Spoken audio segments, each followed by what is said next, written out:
Hello বন্ধুরা, আবার একটা নতুন দুপুরের খাবার নিয়ে চলে এসেছি। দেখো দুপুরবেলা কি দিয়ে ভাত খাবো।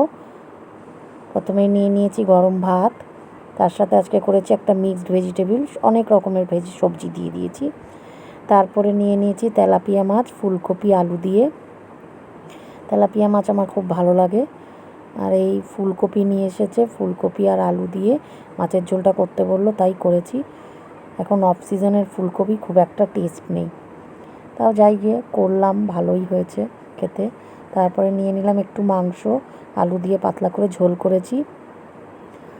মাংস দিয়ে আর আলু দিয়ে একটু শসা নিলাম, ক্যাপসিকামও দিয়েছিলাম ওতে, দেখা যাচ্ছে দেখো। ক্যাপসিকাম দিয়ে আলু দিয়ে মেখে শসা দিয়ে ভাতটা খাচ্ছি। ভালোই হয়েছিল, পাতলা একদম, ঝাল কম করে করেছিলাম। গরম তো খুব, হালকা মশলা দিয়েই করেছি একদম।